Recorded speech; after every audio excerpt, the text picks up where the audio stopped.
Hey, I'm Ellie, and today I'm on air with John, who is from the Academy for Sustainable Futures here at CCCU. And today we're going to talk about how you can live sustainably at university and also how you can help make a difference. Sure. Thank you for joining me, John. No problem. So let's kick off things with living sustainably. So what are the top 3 ways that you would give students to live sustainably at university? I start off with food. Mm-hmm. That has a big impact on the environment. What you eat can have a massive impact on your carbon footprint. So some people find it good to bulk buy and bulk cook meals. So you may decide if you like curries, you might just cook 10 curries and freeze a load of them. So whenever you fancy a curry, you can go and dive into the freezer and grab one. Freezers are great for that type of thing. They are indeed. Mm-hmm. Another thing that people find useful is to plan yourself a weekly menu. Yeah. So when you go shopping, you know, on Monday I'm having a curry, on Tuesday I'm having pasta, through to the weekend. Mm-hmm. So you know what you need to buy, how much of it you need to buy. And also it takes one of those bits of chaos in your brain where you wake up and you think, it's pasta tonight. One and so less you know what's going to happen. Think about. Yeah. And it will then cut down on those things where you get to the evening and you think, I don't know what I'm going to eat. Yeah. I'll go and get a takeaway. And I suppose less wastage as well. If less you're buying wastage. What you need. If you plan things so that one meal flows into another is another good idea. Something we've been doing at home for many, many years is we'll do a roast meal on Sunday. Mm-hmm. And then the Monday's curry nights or whatever's left over from the roast, that just goes straight into the curry. No waste whatsoever. You've thought about it. We have thought about it, indeed, yeah. And again, having that plan, it takes away a bit of that chaos. Which, nice. Well, there's too much chaos in the world. There definitely is. We don't need chaos in our lives. No. So that's a great tip. And then another one? Another one is travel. Yeah. How you get to university each day. Mm-hmm. I'm an avid cyclist. I've been cycling to Christchurch since the early 1990s. Wow. That's how long I've been here. So cycling has been a good way for me. Doesn't work for everyone. Yeah. But it's even just as a paper exercise of looking at what your journey is and the various factors involved in taking different forms of transport. So you can look at can I cycle it? Yeah. Yeah. Am I physically capable of making that distance? Yeah. If you live in the Medway towns, for instance, you're no hope. You know, it's a bit too tricky to get to Canterbury campus. Yeah. Unless you're really fit. Unless you're on Medway campus and you're a Medway student, indeed, then you might be able to cycle. In that case, if you live in Canterbury and go to Medway, again, you wouldn't want to do it. Yeah. But just sitting down doing it as a paper exercise of how much each form of transport costs, how long it takes, what the carbon footprint is. It's a nice little exercise to do, and it can just sort of enlighten you for the way forward. Even if you don't change your mode of transport, it's an interesting thing to do. Yeah, definitely. Yeah. And your third tip? Yeah. Finally, is how you run your home. Things like in the winter, how hot do you have your thermostat? Are you trying to heat your room to 25 degrees centigrade when it's -5 outside? And in the summer, do you have air conditioning going on? Are you using energy to try and bring the temperature down? Yeah. Both of those use lots of energy, and if you could just definitely. temper those, that can make a big difference. Yeah. And also things like, do you have a shower? Do you have a bath? If you have a shower, how long do you run the shower for? Do you have a water efficient shower head and so on? I'm guilty of having a long shower. Yes, I know people who are going into a shower for half an hour. And Sometimes you need it. Yeah. Oh, you do. Yeah. But I get what you mean. My luxury is to lay in a very full bath for an hour and read a book. Yeah. But every now and then, exactly. But not every single day. No, it's not needed. No. Great. So just sort of moderating things. Yes. We're not expecting everyone to. If you want to have a zero carbon footprint, you can live in a cave and eat moss for the rest of your life.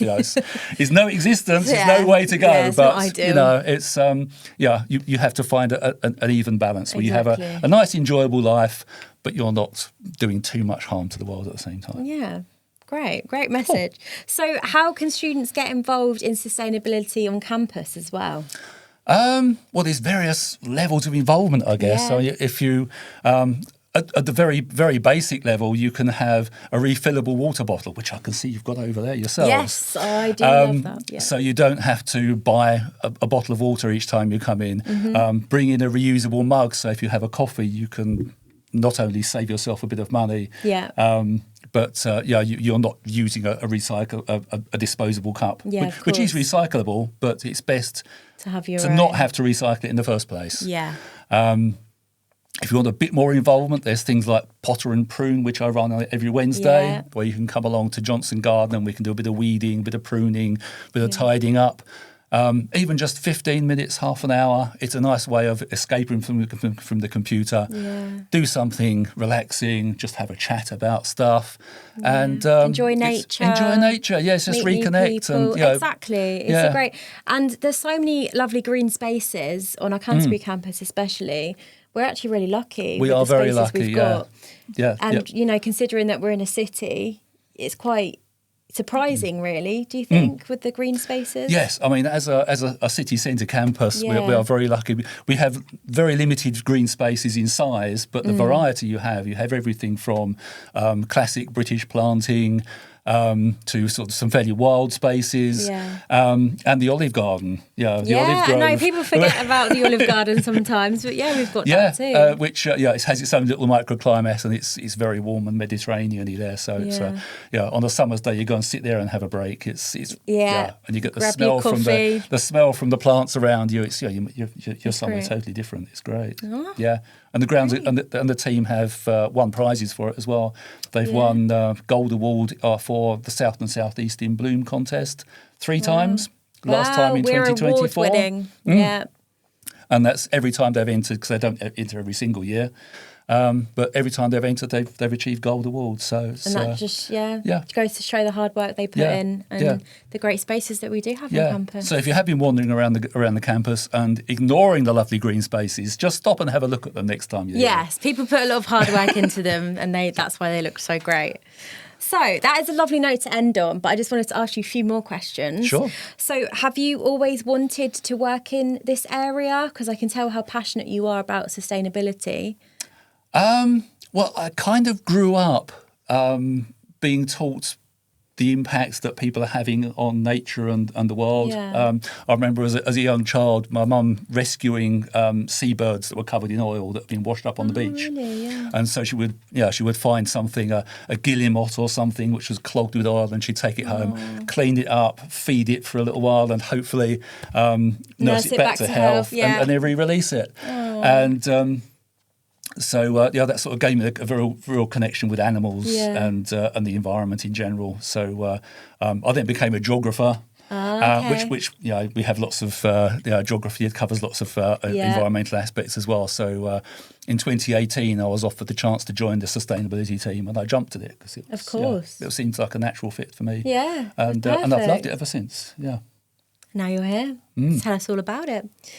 Amazing. And then finally, so why do you think it's so important to be so connected and, responsible for our planet?